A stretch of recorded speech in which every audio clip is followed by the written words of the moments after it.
Kenichi is a middle-aged, unattractive loser sent to another world with only a cheat skill that grants access to an online shopping site. This story starts with Kenichi, a man who works himself to exhaustion, eventually landing in the hospital. Realizing the toll on his health, he decides to leave his hectic life behind and adopts a simpler, tranquil existence in the wilderness. There he spends his days tending to crops, playing with crows, and unwinding by watching Isekai anime while writing in his free time. One day, as he tries to order ingredients online, Kenichi is suddenly transported to a strange and unfamiliar place. Noticing a corpse nearby, he begins to wonder if he's somehow ended up in a fantasy world. Drawing inspiration from the Isekai anime he's seen, he decides to try summoning a status screen. To his astonishment, it actually works. The screen confirms he's in another world, but something feels off. Unlike the status screens he's used to seeing in shows, it doesn't display health or magic points, nor does it list any skills. Instead, it shows only two options, one called Shangri-La, so Kenichi gets curious and clicks on it and is surprised to find that it's the very same online shopping site he often used in his old world. Then the other feature available is an item box. Testing it out, Kenichi stores some nearby weeds and finds that retrieving them is just as easy. Just then, Kenichi's stomach growls loudly, reminding him of his hunger, so he decides to try ordering food from Shangri-La, but unfortunately, the screen prompts him to insert money, and Kenichi has none. Thinking quickly, he comes up with an idea. He tests whether he can trade items stored in his item box for cash. Sadly, the weeds he picked earlier have no value, leaving him frustrated and empty-handed. Growing desperate, Kenichi's eyes land on the sword sticking out of the nearby corpse. Though hesitant, he decides to trade it in, and to his relief, the sword fetches nearly 100,000 yen, finally giving him the funds he needs to buy food. Kenichi then takes a moment to bury the corpse and thanks it sincerely for helping him survive in this strange new world. Afterward, Kenichi uses Shangri-La to purchase a bike, sturdy boots, and a compass to help him navigate. The compass guides him as he searches for a settlement to earn some money. While taking a break, Kenichi prepares a meal using the supplies he ordered and has a revelation. He can use Shangri-La to order goods and then sell them in this world for a profit, so it's the perfect plan to build his fortune. Kenichi enjoys his meal, but his peace is shattered when terrifying monsters emerge from the forest. He gets panicked and scrambles to find a weapon on Shangri-La, and the only option is a bow, but he doesn't know how to use one. He gets desperate and opts for fireworks instead, using them to scare the beasts and buy some time. When the fireworks only provide a brief reprieve, Kenichi quickly orders a slingshot, and to his amazement it works perfectly, allowing him to fend off the monsters, and he emboldenedly keeps attacking until the wolves retreat. With his heart pounding, Kenichi grabs his gear and flees, using a headlamp he purchased to guide him safely through the dark. By the next morning, Kenichi is relieved to see a city in the distance. On his way, he encounters a merchant named Fuyo, who offers him a ride to the city. Kenichi accepts and introduces himself to another passenger. He explains his plan to do business in the city, but Fuyo is puzzled by his lack of equipment. But then Fuyo guesses that he must be one of those special people with an item box. The other passenger, eager to demonstrate, pulls an instrument from her own item box and begins singing a song about their journey, declaring that Kenichi's story is just beginning. Once in the city, Kenichi thanks Fuyo for the ride by gifting him some pepper. Fuyo is amazed but visibly uneasy, questioning if Kenichi plans to sell spices in the city. He warns Kenichi about Bakeopa, a powerful spice syndicate that holds a monopoly on the market, so dealing in spices could attract dangerous attention. Fuyo then loosens up and offers to pay for the pepper, but Kenichi insists it's a gift. But Fuyo, being a proud merchant, insists on paying, making it Kenichi's first sale. Then after Fuyo departs, Kenichi does some quick calculations and is stunned to discover just how much pepper is worth. That evening, Kenichi arrives at a restaurant that doubles as an inn, where the receptionist warmly greets him. He decides to stay the night and pays 1 silver for a room. When the girl asks him to sign his name, Kenichi realizes he doesn't know how to write in this world's language. Embarrassed, he explains that it's not because he's uneducated, but simply unfamiliar with the local script. The receptionist finds his strange attire curious, and Kenichi jokes that it's all part of his business strategy. However, she warns him that the Merchants Guild won't register anyone who can't read, write, or perform basic calculations. To prove he isn't an idiot, Kenichi takes a quick math test and impresses her by solving everything with ease. Reading and writing are still hurdles though, so she offers to teach him how to write his name. The girl then introduces herself as Azalea, and Kenichi strikes a deal. If she teaches him the language, he'll reward her with candy from another country, and Azalea intriguedly agrees. Then when Azalea tastes the candy, she's blown away by its exquisite flavor, feeling like a noble indulging in a rare treat, so she worries that the upper class might confiscate it if they find out. Kenichi, though amused by her reaction, nudges her to begin the lesson. Then as they go over the basics, Kenichi realizes the language shares similarities with the one from his old world. Thanks to Azalea's guidance, he makes quick progress. Impressed by Kenichi's rapid learning, Azalea predicts he'll become a successful merchant, so jokingly says that she might even want to be his mistress someday. But Kenichi reminds her that he's much older than she is and suggests she abandon the thought. But he unintentionally makes things worse by sketching a portrait of her. Azalea, awestruck by the drawing, feels even more special, and between the candy and the portrait, she feels deeply indebted to Kenichi and resolves to repay his Dan kindness. The next morning, Kenichi visits the Merchants Guild to complete his registration. Though the fee is 1 silver, his wallet is running low, leaving him with just 116,000 yen after expenses. Fortunately, the guild allows him to pay in installments, and he receives his official guild ID. Outside, Kenichi wanders through the bustling market, carefully studying the prices of various goods. He notes that a plain plate sells for a small square silver, roughly equivalent to 5,000 yen, while 2 sheets of slightly brown paper cost 1 copper or about 1,000 yen. As he takes stock of knives and other items, he decides to buy a mixed bag of fruit from a quirky fruit seller with a weird marketing style. The fruit is unfamiliar to Kenichi, and though his item box displays their names, he's still clueless about what they are. Thankfully, Azalea recognizes the fruit and tells him she loves them. Back in his room, Kenichi tries to brainstorm his next steps, but ends up passing out from exhaustion. The next day, Kenichi uses supplies he purchased, including a hammer, to construct a stand for his business. Azalea marvels at the innovative clothespins he uses, remarking how much better they are compared to the flimsy ones she's accustomed to. Her excitement surprises Kenichi, who hadn't realized such a simple item could have value. Later, Kenichi unintentionally shocks an old woman by summoning his stand right next to hers. After setting up, she becomes his first customer, purchasing 5 clothespins for 1 copper, and introduces herself as Anama and warmly welcomes him to the area. As hours pass, Kenichi's clothespins sell quickly, much to Anama's delight. Her own sales see a boost simply by being near him, and she expresses hope that he'll stay in the area. Kenichi is thrilled by the success of his pins, but as a savvy businessman recognizes that imitators are bound to emerge and compete with him. Just then, a young man approaches Kenichi's stand, and it's immediately clear he's someone of high status. The man inspects one of Kenichi's knives, intrigued by its pristine condition. Kenichi demonstrates its sharpness, easily slicing through various materials. The knife's price of 2 silver is steep, but the man is impressed and interested. However, he finds the blade a bit too small and asks if Kenichi has anything larger. Kenichi then searches his item shop for something suitable, knowing that certain restrictions make it tricky to find larger weapons. And eventually, he discovers a sword, and the young man is captivated by its craftsmanship and beauty. However, the sword carries a hefty price tag of 1 gold coin. While the man wrestles with his desire to purchase it, Kenichi wonders if he asked for too much. Still recognizing the man as a big spender, Kenichi remains confident that his business instincts will pay off. Just then, a small cat person starts sniffing around Kenichi's stand, earning scolding remarks from other catfolk for going overboard. This is Kenichi's first encounter with beast folk, and he can't help but stare in surprise. Realizing his reaction might seem rude, he quickly apologizes. One of the cats, seemingly ignoring the awkwardness, jumps onto Kenichi's stand and points at the roof, asking to buy it. Kenichi initially declines, but then he remembers he can always order more from Shangri-La.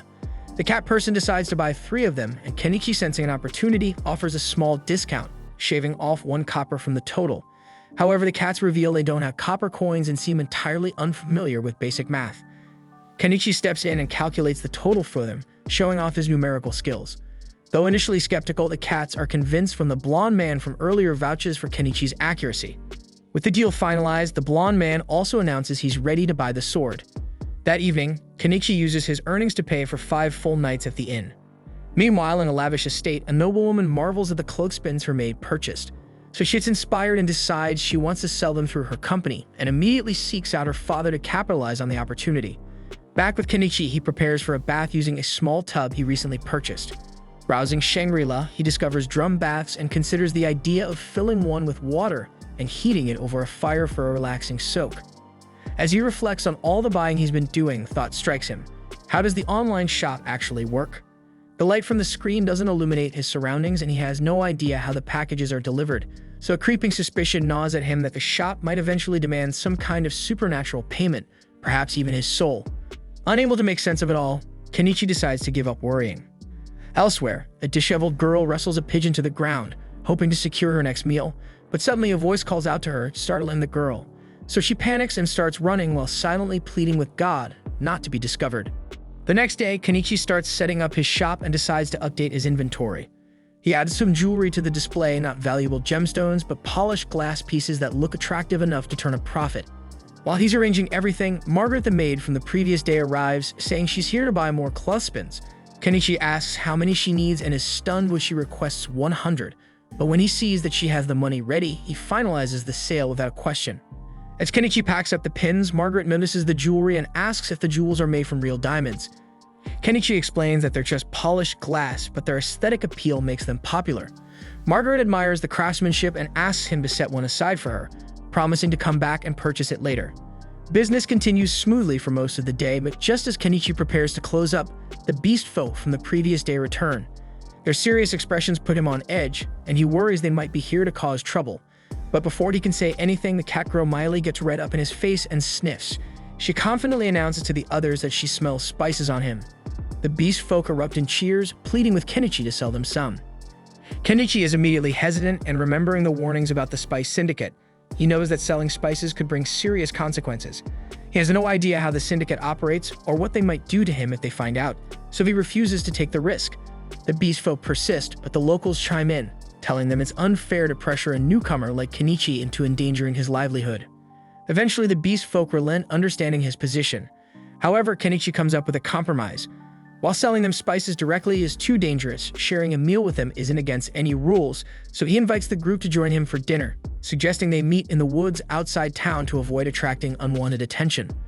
Overjoyed, the beast folk eagerly agree, and later that evening, they meet Kenichi and Anama at the outskirts of town, ready to cook together and enjoy a hearty meal under the stars. Kenichi prepares to start cooking when Anama asks if she can help. He hands her some vegetables to chop, but as soon as she looks at them, she's amazed at how vibrant and juicy they are. Kenichi explains that he sourced them from a foreign country and guarantees their flavor is as good as their appearance. While the two of them work on the veggies, Miley and the other beast folk are busy by the river, successfully catching a decent haul of fish to add to the meal. Once the ingredients are ready, Kenichi begins prepping the fish, seasoning it with his carefully selected spices. He tosses everything into a pot to cook, eventually creating a dish that leaves the beast folk stunned. They've never tasted anything like it before and are deeply grateful for the meal. However, the delicious food makes them crave alcohol. Anama tries to talk them out of it, pointing out that alcohol is expensive. But Kenichi sees no harm in indulging them a little, so he pulls out a bottle of cheap booze, pours them each a small glass, and makes them promise never to tell anyone about the meal he cooked for them. Anama warns Kenichi that he might be too generous, but he insists that there's no harm in letting them enjoy themselves, especially since they seem like good people. The night becomes lively as they drink together, laugh, and even bathe in the nearby river. But eventually, everyone falls asleep under the stars. Miley, who has grown quite fond of Kenichi, decides to sneak into his bedroll to look for more special spices. The next morning, Kenichi returns to the inn, where Azalea is visibly upset. She scolds him for being out all night, clearly suspicious of his activities. Kenichi tries to explain that he was just hanging out with some beast folk outside of town. However, when Azalea spots Cat Lady fur clinging to his jacket, her suspicions grow. She accuses him of doing far more than hanging out and is furious that he chose to spend his time with the cat girl over her. Later that day, we see that when Kenichi sets up his shop for another day of business, Margaret arrives, but this time accompanied by Primula. At first, Kenichi is momentarily distracted by Primula's striking beauty, but when he spots Margaret standing behind her, he remembers they must be here to buy the necklace Margaret inquired about the day before. He retrieves it and Margaret pays for it before handing it to Primula, who examines it closely. Primula is amazed by the necklace's craftsmanship, finding it hard to believe it isn't made from real diamonds. So she gets intrigued and asks if Kenichi has more of these in stock. Kenichi retrieves additional pieces from his inventory and lays them out for her to examine. Primula is impressed not only by the quality of his products but also by the fact that he has an item box, a rarity that adds to his intrigue. She then introduces herself as the daughter of the owner of the Mallow Trading Company and expresses a desire to introduce Kenichi to her father, believing he would be interested in working with him. While Kenichi is intrigued by the opportunity to meet the head of a major trading company, he's hesitant to get involved with influential figures because he fears it could lead to complications. However, Anama reassures him, explaining that Primula's father is highly respected in town and known for his good character. Feeling more at ease, Kenichi agrees to go with Primula, and she invites him to join her in her carriage. As they travel, Primula shows Kenichi some clothespin replicas her craftsman attempted to create. While the wooden shape was easy enough to copy, the metal spring proved too complex to reproduce. Kenichi understands their difficulty, as even he doesn't know exactly how the springs are made, only that the process involves a high level of intricacy. Eventually, they arrive at Primula's home, and Kenichi is awestruck by the size of the estate. However, Primula downplays it, explaining that while it might seem impressive, it's modest compared to the mansions owned by the local nobility. Kenichi and Primula then enter the mansion and are greeted by her father Mallow, a composed and charismatic man. After exchanging pleasantries, Mallow invites Kenichi to sit so they can discuss business. And once Kenichi is settled, he shows Mallow some of the jewelry he has in stock, and like Primula, Mallow is impressed by the craftsmanship. Primula also mentions Kenichi's item box, which intrigues Mallow. He reveals that he owns an item box as well, crediting it as one of the key tools that allowed him to build his trading company to its current success. Mallow points out that if Kenichi uses his item box wisely, he could achieve great things too, though it seems Kenichi is currently only using it for storing supplies. Mallow then gets to the point. He wants to discuss the possibility of Kenichi becoming the official supplier for the Mallow Trading Company. Kenichi, having anticipated a proposal like this, assumes Mallow intends to market his products for maximum profit. However, Kenichi questions why Mallow didn't simply buy items from his store at a low price and resell them for a higher margin. Mallow admits he could have done that, but he considers such tactics underhanded. If Kenichi ever discovered his goods were being resold without permission, it could damage their relationship. Additionally, by negotiating directly, Mallow gains a competitive edge over other traders who might approach Kenichi in the future. Satisfied with Mallow's reasoning, Kenichi listens as Mallow offers him 50% of the retail price for his goods. While Kenichi could push for a higher percentage, he's content with the offer, considering he's already earning significant profits through his online store. He agrees to the deal, and the two shake hands to seal the agreement. After signing the supply contract, Kenichi delivers his first batch of items, earning over 1 million yen worth of coins in the process. As they discuss future plans, Primula spots the beautiful jewels in Kenichi's stock and immediately falls in love with them. She asks Mallow for permission to purchase them for herself, and Mallow sees no issue with it. Primula offers Kenichi 10 gold coins equivalent to 2 million yen for the jewels, and this transaction gives Kenichi his first ever 8-figure bank balance since arriving in this world. Encouraged by his newfound financial success, Kenichi decides to start building the peaceful life he's dreamed of by purchasing a home from his online store. The next day, Kenichi leaves the city walls and ventures into the forest to search for the perfect spot to set up his new home. But before heading out, he explains his plan to Azalea so she won't worry, but she finds it odd that he willingly chooses to live in the dangerous forest instead of the safety of the city. But Kenichi reassures her that he won't be too far from the city walls, and she thinks he is really an odd one. After some exploration, he finds a suitable location and begins clearing the area by purchasing a weed whacker from his store. However, he quickly runs into a common issue: fuel costs. While most items in his store are surprisingly affordable, fuel is just as expensive here as it was in his previous world. Resigned to the cost, Kenichi pays for the fuel and continues working until he successfully clears a path in and out of the forest. Next, he turns his attention to the trees. To tackle them, Kenichi buys a chainsaw and starts cutting them down one by one. After several grueling hours of work, he manages to fell a significant number of trees. But when he tries to store the logs in his item box, he encounters another problem. The trees are too long to fit. Frustrated but determined, Kenichi brings out the chainsaw again and cuts the logs into shorter 10-meter pieces that fit neatly into his item box. With most of the tree removal complete, all that's left are the stumps. However, with the sun already setting, Kenichi decides to call it a day and return tomorrow. The next morning, Kenichi returns to tackle the stumps. He starts digging, but quickly realizes it's far too much work for someone his age. Unwilling to wreck his back, Kenichi decides to buy a backhoe from his store. But when it arrives, he stares at the massive machine, feeling both impressed and regretful because he just spent 1.2 million yen on heavy machinery to avoid manual labor, so he starts to feel a little regret. However, Kenichi realizes that the amount of effort it saves him might actually make it a worthwhile investment after all. Kenichi then starts the backhoe's engine but quickly realizes a major problem. It runs on diesel and his store doesn't sell diesel fuel. Panic sets in as he considers the massive waste it would be if the machine became useless after spending so much money on it. Thinking quickly, Kenichi recalls that diesel can be homemade by mixing kerosene with additives. However, he hesitates, knowing that getting the proportions wrong could ruin the backhoe's engine. To play it safe, Kenichi decides to test his mixture on a diesel generator first. He carefully fills the generator's tank with his concoction, starts it up, and to his relief, it works perfectly. Confident his homemade diesel will work for the backhoe, he plans to return the next day to finish clearing the forest. That night, Kenichi realizes another issue. The sheer number of bugs in the woods is unbearable. Determined to solve the problem, he visits a local magic shop the next day to purchase some bug-repellent magic stones. The shop's wizard owner greets Kenichi and asks where he's from since he hasn't seen him around before. Kenichi explains that he's a foreigner who recently opened a shop in town and is looking for bug-repellent stones. The wizard informs him that the stones cost 3 silver coins, which Kenichi finds expensive. Hoping to strike a deal, he offers the wizard 2 oranges as part of the payment. The wizard, intrigued by the exotic fruit he's never seen before, agrees to the trade and lowers the price. Later, Kenichi discusses the wizard with Anama, who tells him the wizard is well known for his vast knowledge and is a good person to befriend. She contrasts this with the town's most infamous figure, Shaga, the leader of a notorious bandit group. His wanted posters are plastered everywhere, and the reward for his capture is huge. And that same night, Shaga organizes a raid on a carriage transporting slaves, leaving everyone wondering what he plans to do with them. The following day, Kenichi returns to the forest, finally ready to use his backhoe. His earlier regrets vanish as he discovers how much easier the machine makes his work, and how much fun it is to operate.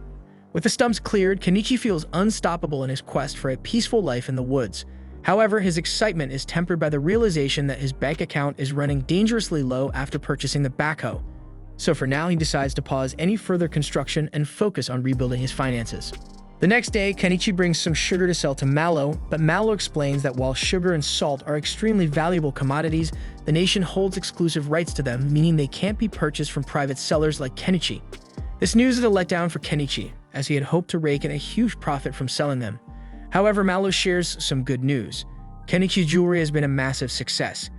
Curious to see what else Kenichi has to offer, Mallow is amazed when Kenichi unveils his latest creations. With those items sold, Kenichi adds another 3 million yen worth of gold and silver to his growing fortune. With his newfound wealth, Kenichi is finally able to afford a log cabin. The price seems like a steal, but he's shocked when the delivery arrives because it doesn't come assembled, and he realizes he'll have to build the cabin himself. While the situation is less than ideal, it explains why the price was so low. With no other choice, Kenichi starts working. Thankfully, the assembly process is straightforward, mainly involving putting together wooden planks. And by sheer luck, the beast folk were hunting nearby, and when they saw him, they stopped by to lend a hand because they were grateful for the kindness Kenichi had shown them before. As the construction progresses, Kenichi continues running his stall and weeks fly by. To support the beast folk helping him, Kenichi buys a grill to keep them fed and a one-man tent to camp out near his build site. And after nearly a month of effort, the cabin is finally complete. Kenichi has the beast folk to thank for their hard work, and they celebrate together. To make his new home comfortable, Kenichi buys essentials like a bed and blankets for proper sleep. He starts thinking about additional improvements like electricity, painting the walls, and fixing the roof. Over the next month, Kenichi makes significant progress. He builds a garden with a sturdy fence and sets up a bathroom that recycles waste into fertilizer. The toilet alone cost him over 200,000 yen, while he spent 30,000 yen on a kitchen sink. And for electricity, Kenichi installs 20 solar panels connected to a battery system, which set him back nearly 400,000 yen. His favorite purchase, however, is a drum bath he bought for 25,000 yen. Although he has to haul water from the river using gasoline tanks, the joy of taking his first proper bath since arriving in this world makes it worth every effort. Kenichi takes a moment to appreciate the fruits of his labor. This is the epitome of slow living, a peaceful life in another world as the ruler of his own little domain. With a satisfied grin, he declares that his idyllic new life has officially begun. Later, Kenichi thanks Azalea as he prepares to leave the inn, explaining he won't be staying there anymore. However, she insists she's the one who should be thanking him. The next morning, Kenichi sets off with the camera he bought to take pictures of the wilderness. He couldn't be happier with his slow, idyllic life, but his peace is short-lived. While wandering, Kenichi accidentally triggers a trap and soon finds himself dodging a hail of arrows. He realizes he's under attack by beast folk who have noticed him living in the forest. As they discuss killing him, Kenichi fully grasps the harsh reality of this world. Determined to survive, he goes on the offensive, pulling out his slingshot and firing off several shots Rambo style. He scares the beast folk further by using fireworks, then terrifies them into retreating with his backhoe. After the commotion, Kenichi stumbles upon an injured cat which was struck by one of the beast folk's arrows. The cat, clearly wary of him, refuses to let Kenichi get close. Knowing the animal could be dangerous, Kenichi devises a solution by buying some floor cushions and a neck guard for protection. With his gear in place, he carefully removes the arrow and disinfects the wound. He also administers antibiotics to prevent infection and gives the cat painkillers to ease its suffering. Kenichi worries that the cat might not survive in its current state, so he attempts to put it in his item box, only to discover it doesn't work.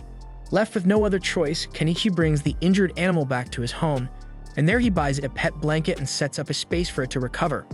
Unfortunately, the cat barely moves, leaving Kenichi uncertain whether it will make it. Hoping for advice, he visits the old mage to ask if he knows how to heal the cat, but the mage only suggests selling the hide for profit. Anama doesn't have any solutions either, but Miley offers some helpful information. She explains that bobcats are revered as messengers of the gods and expresses her desire to see it. Returning home, Kenichi is relieved to see that the cat has started eating. Miley identifies the attackers as dogmen responsible for firing the arrow, and to stop the cat from licking its wound, Kenichi buys it a collar. Impressed by Kenichi's kindness, Miley decides to thank him on the bobcat's behalf. She then hunts down some birds and Kenichi prepares them on a portable grill. And after seasoning the meat, Miley takes a bite and is blown away by the flavor. She then asks to stay the night so she can help keep an eye on the bobcat and doesn't even mind that Kenichi only has one bed. Days later, the bobcat shows signs of a full recovery, so Kenichi shifts his focus to farming. He buys plants and fertilizer from Shangri-La, but realizes that hauling water from the river every day would be a nightmare. To solve this, he starts planning to dig a well. That night, Kenichi has a peculiar dream and wakes to find the bobcat nudging him. It seems to have fully healed and wants to go outside. And when he opens the door, it dashes off into the wilderness and Kenichi wishes it well in its new life. With the bobcat gone, Kenichi decides to take a short break from his stall and focuses entirely on digging the well. To do this, he purchases an earth drill and an electric well pump. After a week and 50,000 yen spent, Kenichi finally has running water. Just as he's enjoying this success, Primula shows up, saying she hadn't seen him at the market. She explains that Miley told her where to find him and is astonished by the impressive setup he's built, and particularly curious about the giant metal object behind his house. Kenichi quickly improvises, calling it his loyal servant and claiming it's his familiar. Primula takes him at his word, now convinced that Kenichi can use magic. Kenichi, sensing the misunderstanding, rolls with it and asks her to keep this secret to herself. He then points out that the city gate is about to close for the night and guesses that she intends to stay at his place. Primula cheekily turns the tables, acting as though it was Kenichi who invited her to stay. Kenichi warns her that he only has one bed, but Primula shrugs it off, clearly unfazed. She's also astonished to learn that Kenichi has a bath, which only sweetens the deal. Later that night, Primula nervously gets into the bath but panics when the darkness spooks her. So she calls out for Kenichi and insists he stay nearby to ease her nerves. Kenichi makes sure she's comfortable, but when he tries to leave, she stubbornly refuses to let him go.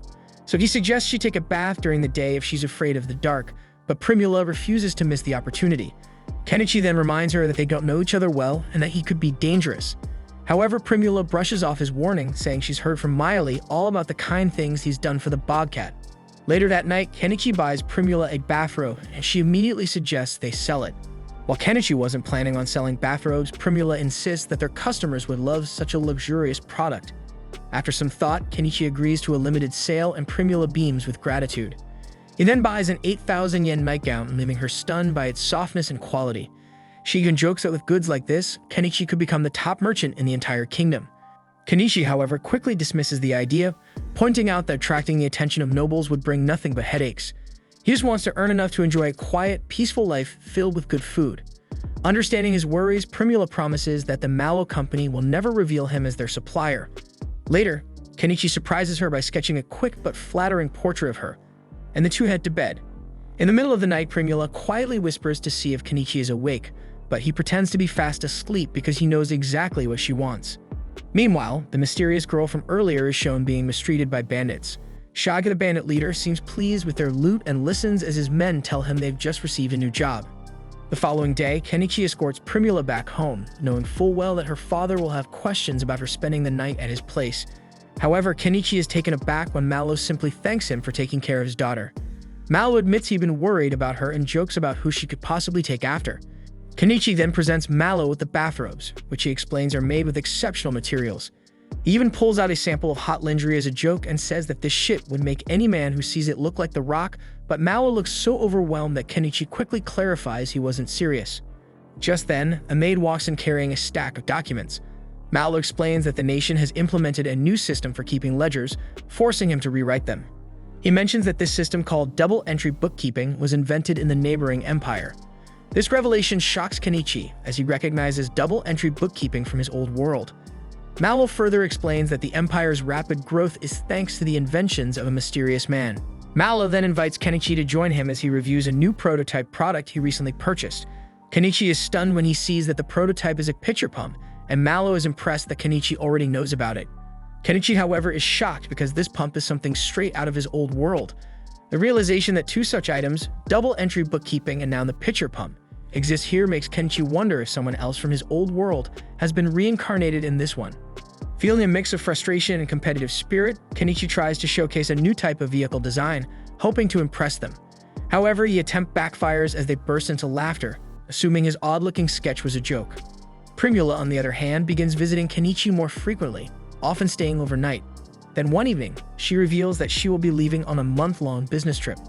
And during their conversation, Primula boldly asks for that hot see-through clothing piece Kenichi had shown her earlier. Surprised, Kenichi jokingly assumes there's a special guy she wants to impress. Primula confirms this and adds that he's here right now. Kenichi, in his humble manner, assumes she means him but tells her to value herself more and not fall for an older guy like him. Primula, however, is steadfast, explaining that even her father doesn't mind her spending time with Kenichi. Confused but too tired to argue, Kenichi decides to put the conversation on hold, so Primula asks him to sleep in the same bed for the night. Begrudgingly, Kenichi agrees, but he's still baffled about what she sees in an older guy like him. The next morning, Primula departs for town, and Kenichi is visited by an armored man. It's the same man who previously purchased a sword from him, now introducing himself as Paul. Paul explains that he's investigating rumors about a strange man living deep in the forest, then begins asking questions about Kenichi's peculiar tools and setup. Kenichi brushes off the questions, attributing everything to magic, which prompts Paul to ask if Kenichi is a mage. And to ensure Paul keeps quiet, Kenichi gives him a stack of steel as a bribe, explaining that he's out of swords, but Paul can take the steel to a blacksmith to have one made. Grateful for the gift, Paul decides to share an intriguing rumor he's heard. He tells Kenichi about a mage in the Empire who has demonstrated a bizarre, unheard-of spell. This spell apparently creates a large amount of the yellowish dipping sauce that the mage refers to as mayo something. Kenichi's jaw drops as Paul confirms that it's called mayonnaise. Furthermore, Paul adds that this same mage is rumored to have taken down a ferocious dragon. Kenichi is dumbfounded, wondering not only how someone could defeat a dragon with mayonnaise, but also what kind of person managed to reincarnate into the Empire. The scene then transitions to a month passing since Primula's departure, and Kenichi figured that the Mallow Trading Company's caravan should be back any day now. Planning to stop by later to meet Primula, he suddenly noticed some commotion in town and decided to check it out. From the chatter around him, he learned that a caravan had been attacked and Primula had been kidnapped. Looking around, he spotted Mallow pleading with passing adventurers for help, but no one was willing to step in since the culprit was Shaga. Even the guild and the knights refused to assist, claiming they needed several days to prepare. Seeing Mallow in such despair, Kenichi couldn't help but feel sorry for him. The crowd around them didn't seem interested in challenging a bandit leader with 50 men under his command, choosing instead to hang back and watch while Mallow continued to cry out for someone to save his daughter. Elsewhere, Primula was thrown into a cell. She demanded to know what the bandits planned to do with her, and Shaga smirked, telling her that with a hot body like hers, it was no surprise that some perverted noble wanted her for himself. Back in town, Mallow had now turned to Kenichi, desperately begging him for help. Kenichi hesitated for a moment, but ultimately assured him that he would rescue Primula.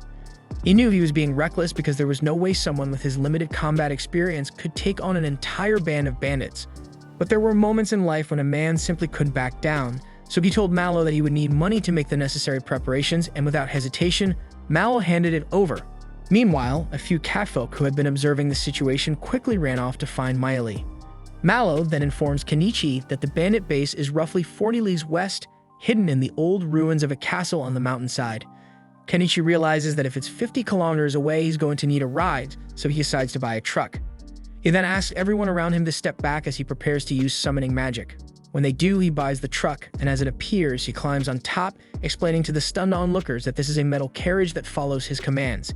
He then asks if anyone is willing to join him on this mission, offering weapons and pointing out the high bounty on Shaga's head.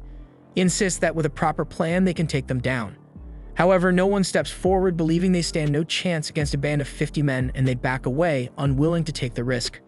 As Kenichi prepares to leave, a bobcat suddenly jumps onto his truck, and he realizes that it wants to accompany him. He thanks it, appreciating the support. Just then, the catfolk arrive, relieved that they made it in time. They inform him that they will be joining his mission, and he expresses his gratitude. He then hands them weapons, arming them with axes and long machetes, and gives Mayali a bow. At that moment, Paul arrives and offers to join them, and Kenichi is pleased to have him but questions why he's in full armor. So Paul explains that he went to retrieve his sword and decided to put on his armor to fully prepare for battle. He unsheaths his blade, and Kenichi instantly recognizes it as being forged from the steel he had given him. Paul then mentions that taking down Shaga and his gang would be an ideal first mission for his wolf Fang. And suddenly, the old mage steps forward, offering to join them as well. Kenichi hesitates, telling him this mission isn't suited for an old man, but the mage merely smirks and fires a fireball into the air. He declares that he was once an adventurer and assures Kenichi that he will be a valuable asset in combat. He also admits that he is curious about the unique magic Kenichi wields. Seeing his capability, Kenichi decides to bring him along. Just then, Anama approaches, asking to accompany them. Kenichi reminds her that they are heading into battle, not on a trading journey. However, Anama insists that while she may not be useful in combat, she can still prepare their meals. Seeing her determination, Kenichi agrees to let her come. He then turns to the gathered townsfolk and adventurers, offering them one last chance to join, but they are unwilling to get involved, so they quickly vacate the area. Just then, Mallow desperately asks to go with Kenichi, but Kenichi refuses, telling him that he should focus on getting his wound treated first. He reassures him that Primula will return home safely, and hearing this, Mallow is relieved, though still visibly worried about his daughter. Afterwards, Kenichi registers himself at the Adventurers Guild, paying a single silver coin for the registration, and formally submits a request to take down Shaga. We then see his group heading out of town, but as they pass through the streets, murmurs spread among the townspeople. Many believe that Kenichi and his group are simply going to take Mallow's money and flee, convinced that a handful of amateurs stand no chance against Shaga. But despite the doubtful stares and whispers, Kenichi ignores them, keeping his focus on the mission. Meanwhile, at the bandit hideout, Anemone hands Primula a piece of bread for lunch, but Primula quickly notices that Anemone looks just as hungry as she is. So without hesitation, she tells her to eat the bread instead. As Anemone eats, Primula asks her if she is also being held captive, and she nods. With a reassuring smile, Primula tells her not to worry, promising that they will get out of there together. Anemone looks at her doubtfully and asks how that's possible, so Primula simply states that someone will come to help them. And when Anemone asks if she means God, Primula sees the hope in her eyes and nods without further explanation. Back on the road, Kenichi and the others continue their journey, and as night falls, they set up camp and prepare dinner. Kenichi makes a simple vegetable soup, but as they eat, the catfolk notice the bobcat enjoying some cat food. Curious, they ask Kenichi if they can try some, and he hands them a portion. To their surprise, they find it delicious. Seeing their reactions, the old mage gives in to his own curiosity and takes a bite, only to realize that he likes it as well. After their meal, Kenichi gathers the group and explains the strategy to take on the bandits. Everyone listens carefully and no one raises any objections to the plan.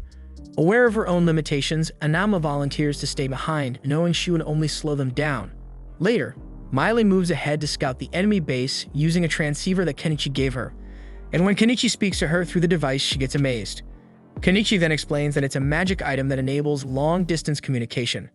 The old mage, watching closely, remarks that even the Empire likely doesn't possess such technology, so Kenichi tells him to act as if he never saw it.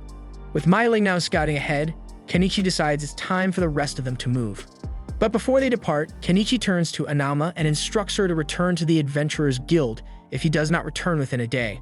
He tells her to report that the mission to defeat the bandits has failed, and she nods in understanding. As they approach the bandits' camp under the cover of night, Miley scouts ahead and reports back to Kenichi.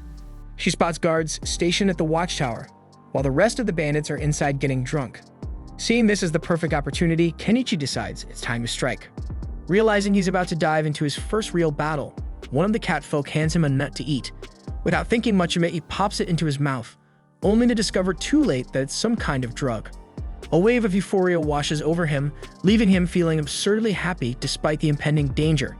With adrenaline and whatever strange substance now coursing through his veins, Kenichi jumps into his truck and gives Miley the signal to take out the watchtower guards. The bandits stationed there notice the approaching vehicle, mistaking it for some kind of monster, but before they can raise the alarm, Miley expertly takes them down with precise shots. She swiftly returns to the truck just as the old mage steps up, unleashing an explosion spell that obliterates the castle gate. The blast shakes the entire camp, sending the drunken bandits scrambling in confusion. Kenichi is impressed and asks for another explosion spell, but the old mage regretfully informs him that he's out of juice. With no time to waste, the rest of the group charges in. The catfolk slice through the panicked bandits with ease, while the knight tests his new sword on them. A bandit then attempts to ambush Kenichi, but the bobcat leaps to his defense and Miley finishes the attacker off with a quick shot. The commotion draws out even more bandits, but Kenichi is prepared. With a wicked grin, he summons his backhoe and drives it like a maniac straight at them. The monstrous machine barrels toward the terrified bandits, sending them screaming in all directions. As Kenichi and his team continue cutting down the opposition, it becomes painfully clear that these bandits are little more than second-rate thugs because they can't even put a dent in his group. While wreaking havoc with the backhoe, Kenichi corners a few fleeing bandits and demands to know where Primula is. As he forces the machine into a secluded section of the camp, it unintentionally uncovers an underground cell, revealing Anemone and several other captives.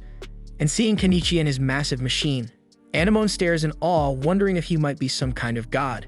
But Kenichi quickly realizes that Primula isn't among the prisoners. A loud, furious shout echoes through the camp. Shaga emerges, holding Primula hostage. Primula's face lights up with relief upon seeing Kenichi, knowing he's come to rescue her. Meanwhile, Shaga sizes up the group, surprised that someone capable of controlling monsters has come all this way for the girl. Kenichi demands that he let her go, but Shaga has other ideas. With a smug smirk, he presses his blade against Primula's melons and sneers, ordering them to drop their weapons, or she dies. They ignore him, and in frustration, Shaga rips off part of Primula's clothes. He sneers, saying he would have enjoyed her properly if he had known things would end like this.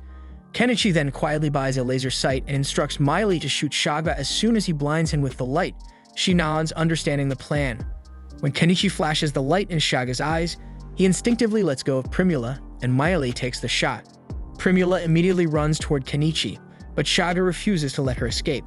But before he can grab her again, an unseen force suddenly throws him forward, landing him right in front of Miele. She coldly tells him she won't miss this time and fires, killing him instantly. With Shaga finally dead, Primula rushes into Kenichi's arms, hugging him tightly. But thanks to the lingering effects of that damn drug from earlier, Kenichi suddenly feels an overwhelming urge to push her down and claim her right then and there, but he forces himself to keep his instincts in check. As things settle, one of the cat folk quickly heads back to inform Anama of the situation. Meanwhile, inside the castle, the rescued girls take a much-needed bath while Kenichi stores away his backhoe. He provides them with fresh clothes and asks Primula to assist Anemone with washing up. He also hands her a pair of scissors, requesting that she trim Anemone's hair. Seeing the scissors, Primula's merchant instincts immediately kick in, and she asks if she can sell them through her company.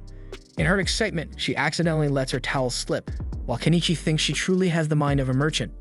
The other girls quickly alert her, and she gets embarrassed. After their bath, the girls emerge looking refreshed, and Anemone appears completely transformed. Kenichi introduces himself and asks for her name, and as they talk, the group pieces together that a noble was behind the kidnappings. Anemone then hands a letter to Paul, and upon reading it, the old mage realizes why the guild and the knights delayed taking action. It was because of noble interference. Kenichi praises Anemone for her bravery in revealing this information. Later, Anama arrives at the castle, relieved to see that everyone is safe. She notices how small Anemone is and comments that the girl is the same age her child would have been if they were alive. Kenichi is surprised to learn that she once had a child, and Anama solemnly explains that she did, but she passed away during the plague. That night, as everyone settles in to rest, Kenichi lays down exhausted. He notes that there was some grim discussion earlier about disposing of the bandit corpses, but he's too damn tired to think about it now. And with that, he drifts off to sleep, ready to return to Dahlia in the morning. The scene then shifts to Kenichi and his companions returning to town, where Mallow and the others are waiting eagerly. They roll in on their truck, and Mallow beams with joy as he sees his daughter sprinting toward him. The two share a warm embrace, both relieved and overjoyed to see that everyone is safe. Mallow's eyes catch sight of the high-end blouse his daughter is wearing, and she reveals that Kenichi had gifted it to her. They both agree that it's bound to sell for a pretty penny, and Kenichi is no longer surprised that even in such circumstances, business talk still finds its way into their conversations. Mallow then expresses his gratitude to Kenichi for rescuing his daughter and asks if he's keeping the loot secured in his item box, and Kenichi confirms that he has.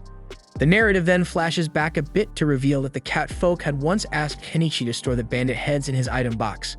They explained that returning the severed heads was essential to prove that they had vanquished the bandits, and given the enormous bounty this time, it would also serve to verify his identity by face.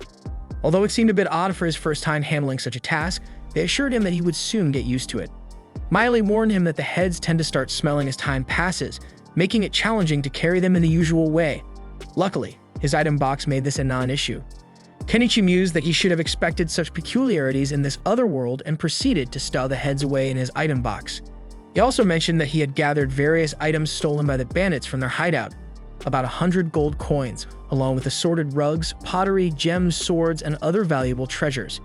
He recalled that before leaving the bandit hideout, he had asked the girls if they wanted to return home, offering them a ride. Some of the girls admitted that they couldn't go back since everyone they knew at home had perished. Seizing the moment, Kenichi asked if they would prefer to come with him to Dahlia instead. They agreed, and he instructed them to let him know who wished to return and who wanted to join him on the journey. He explained that Dahlia was a vast city with plenty of job opportunities, and Primula even offered them the assistance of the Mallow Trading Company. Kenichi then inquired of Anemone about her home, and she replied that she hailed from Europe Village. Primula added that her village lay some 800 kilometers away. Kenichi offered to take her there, but she declined. Anama then surmised that her family might have sold her off to reduce the burden of too many mouths to feed.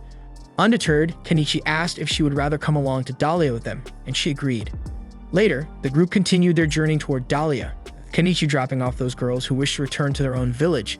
The trek took several days, and at long last they reached the town.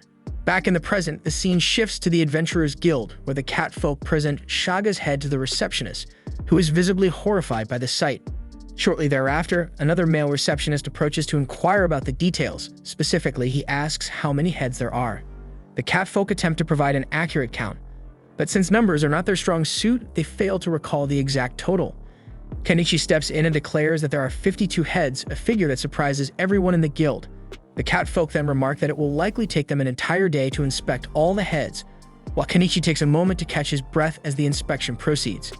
The old mage soon approaches Kenichi, complimenting him on his impressive magical abilities and the remarkable capacity of his item box. He warns that the nobles will make life difficult for him if they ever learn of his exploits. Kenichi, however, assures him that as long as he keeps his mouth shut, such trouble will not come his way. The old mage, not inclined to divulge any secrets, listens as Kenichi casually adds that he will simply leave town if matters deteriorate. Then Paul informs Kenichi that he is off to meet the local lord, Count Asclepius. Realizing that this meeting will likely involve reporting that nobles were implicated in the incident, Paul confirms this and then departs. Kenichi later mentions that it took the guild until nightfall to complete the inspection of the heads, with the total bounty amounting to 861 gold coins. Notably, Anama refused to claim any share of the reward since she had not contributed any labor. Instead, she asked Kenichi if she might take charge of caring for Anemone, promising to treat her as if she were her own child. Kenichi had no objections to this arrangement and eventually left the guild. Outside in town, Kenichi observes the townspeople jubilantly celebrating the defeat of Shaga and his gang, and as he departs, Anemone trails behind him. Meanwhile, inside the guild, Anama had just brought water for both herself and Anemone, but to her dismay, Anemone is nowhere to be found. Elsewhere, Kenichi explains that he's chosen to remain in town for the day since the gates have already been closed. He makes his way to Azalea's inn, where he hears a bard singing a lively tune about their group's victory over Shaga. Azalea, delighted to see him again, greets him warmly. She teases, asking if it's true that he vanquished a horde of bandits. Kenichi downplays the tale, insisting he did not, and privately muses that if she ever learned the truth, she'd be clamoring to claim the reward from him. The conversation takes a personal turn when Azalea brings up an old promise, asking if he still remembers that he vowed to make her his lover if his business were to succeed. Kenichi is taken aback, wondering if she somehow knows that his fortunes have recently improved. He denies ever making such a pledge and in return, asks if she might spare him an empty room. With a hint of playful theatrics, she feigns tears and questions whether she was nothing more than a fleeting dalliance in his eyes. Tired to continue this shit show, Kenichi retreats to his room, silently thinking that it's only a matter of time before the nobles catch wind of his exploits.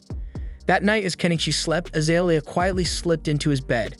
Even though he mumbled that he was utterly exhausted from the day, she began to undress, intent on pursuing their intimacy.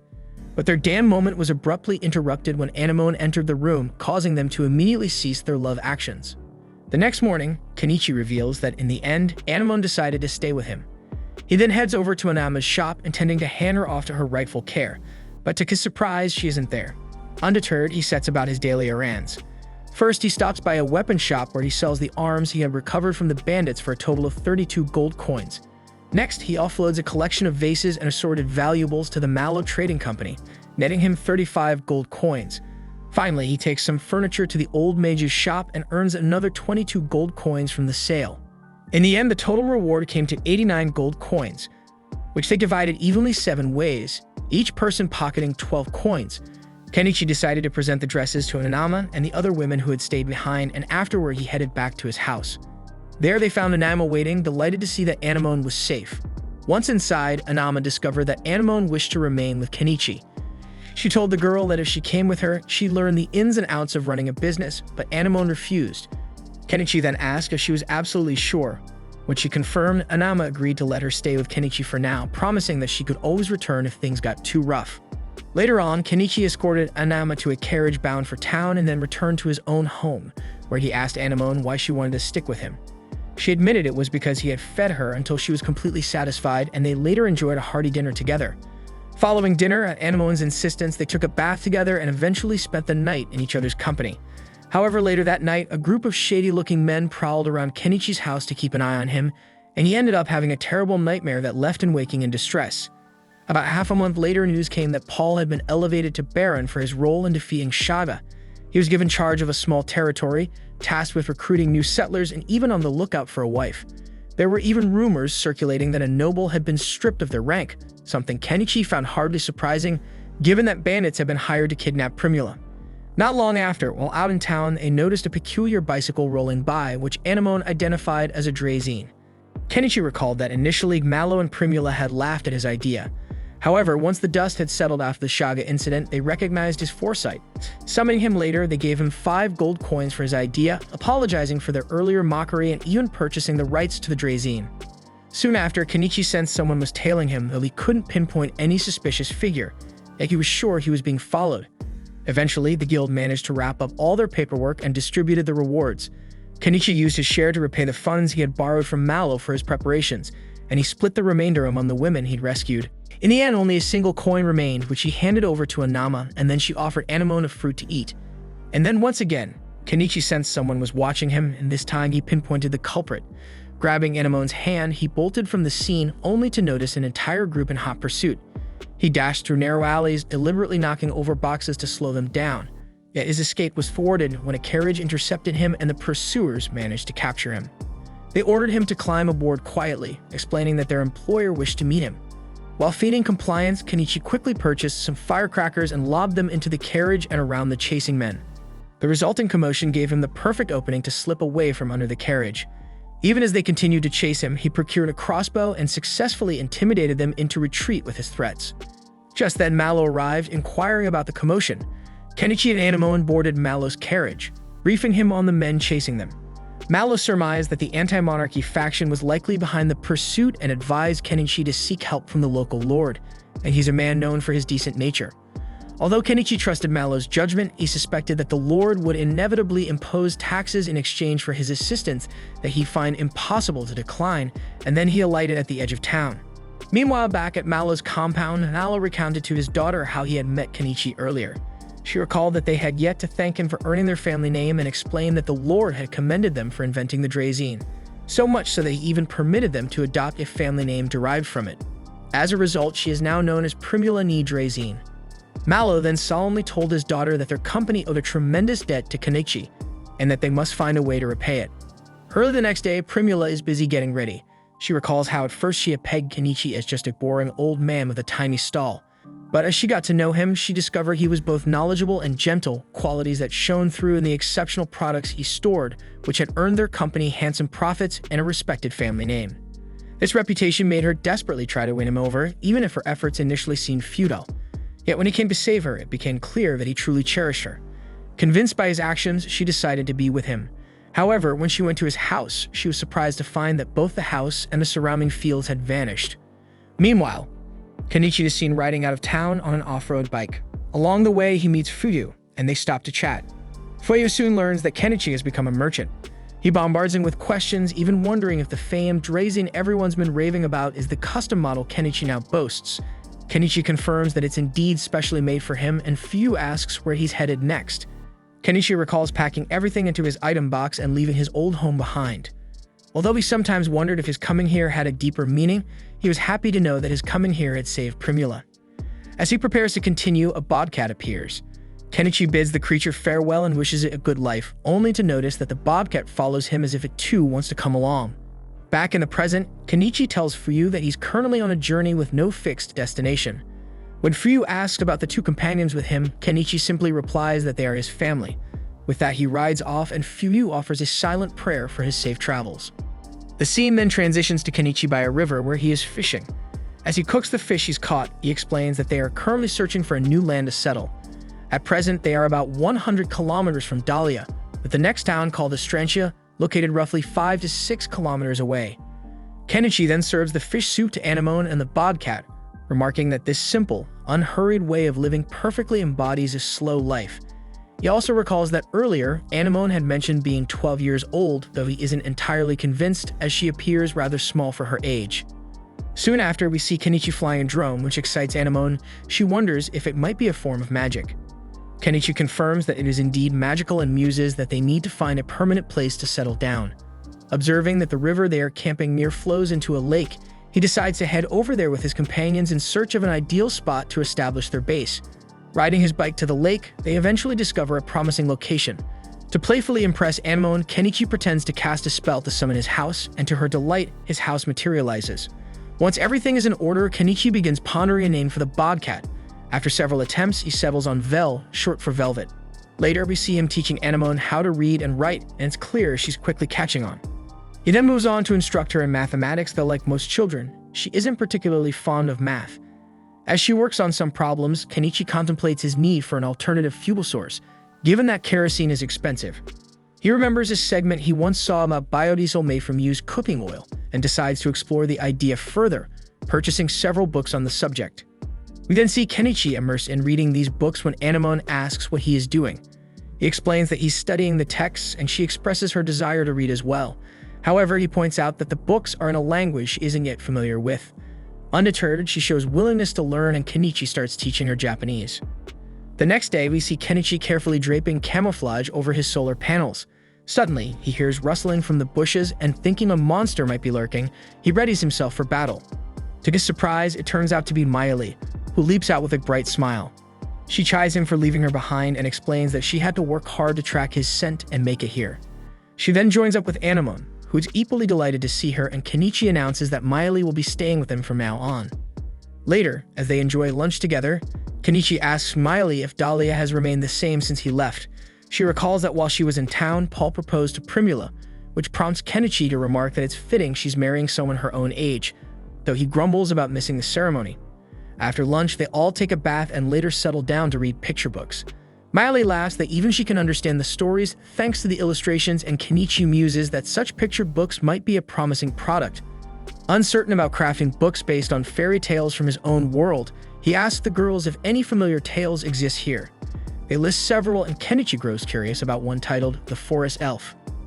Anemone explains that the story tells of an elf living deep in the forest who falls in love with a human prince, a union vehemently opposed by both elves and humans. The elf merely meets her end at their hands, but thanks to the fairies, she escapes and eventually finds happiness in the realm of the fairies. After their conversation, Kenichi is seen finishing a drawing for a picture book based on this tale.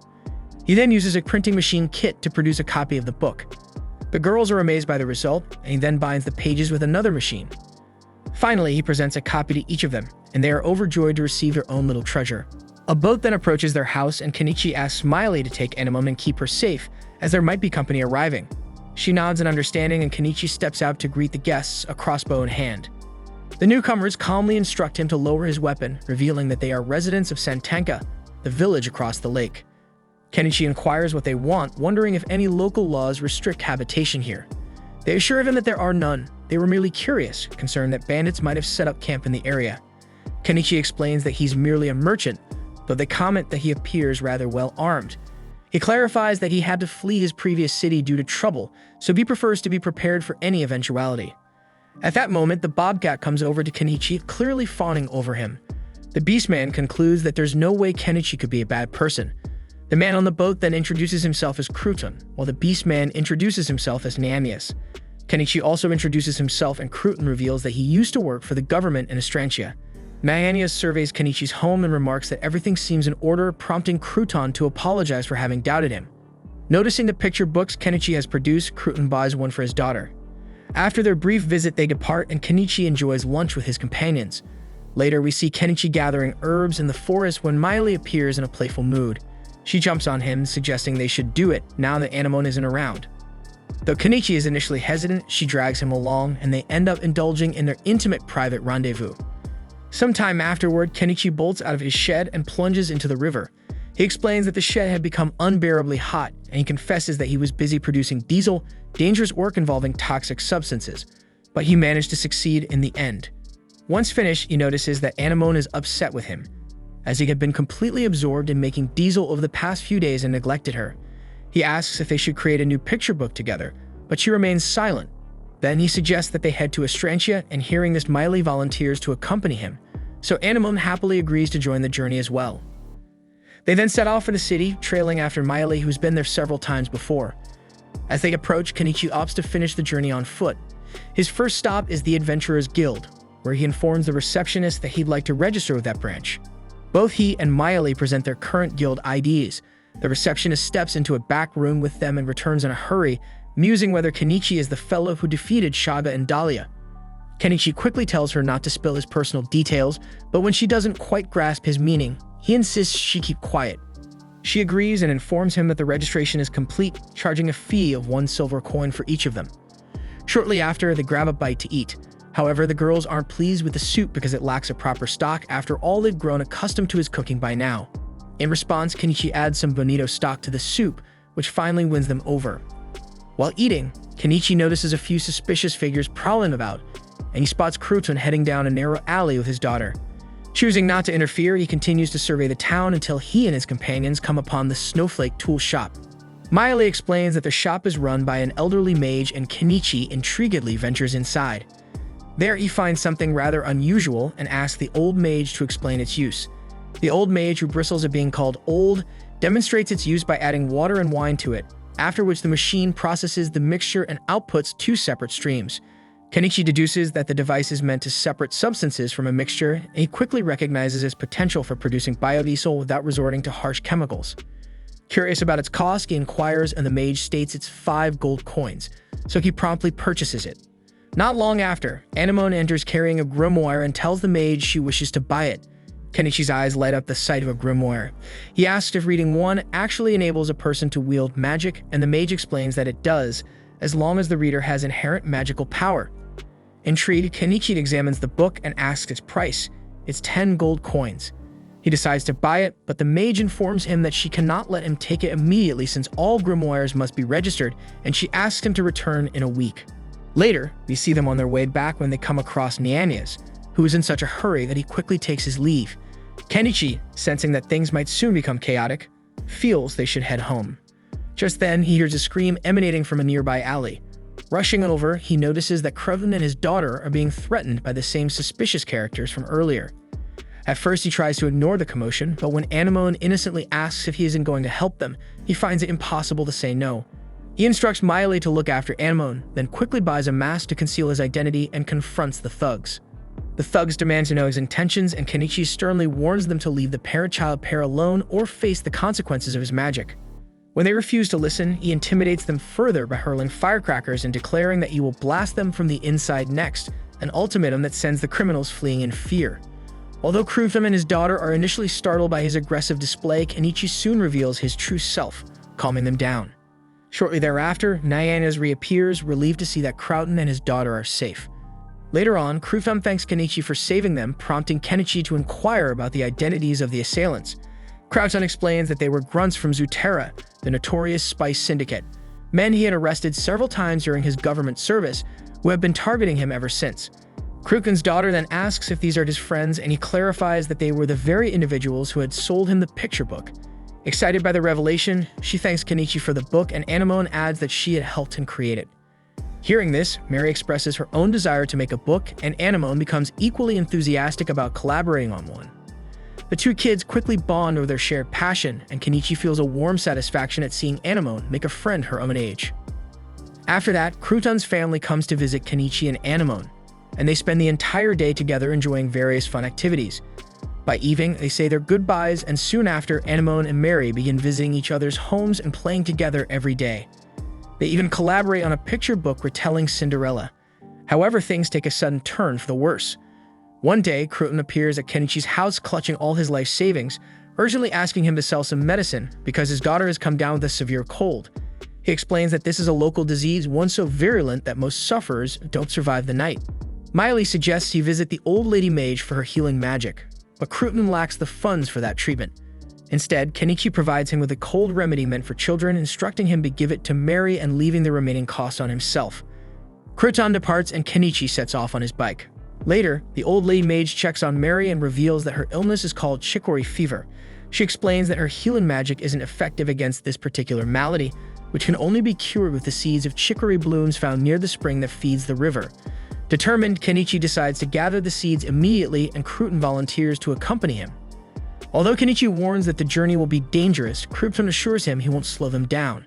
Nyanas also decides to join the expedition.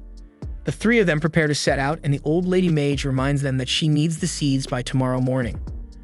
Understanding the urgency, they embark on their quest. But unbeknownst to them, the thugs from earlier are secretly watching them, pleased to have found Crouton's home, and anticipating that the situation is about to get even more damn interesting.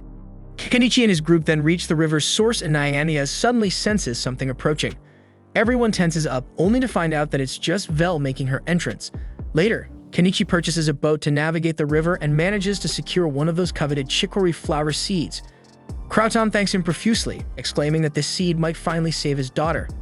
As they continue, both Nyanas and Vel spot a disturbance on the horizon. Kenichi soon realizes that a pack of black wolves is advancing, and he decides it's time for a grudge match.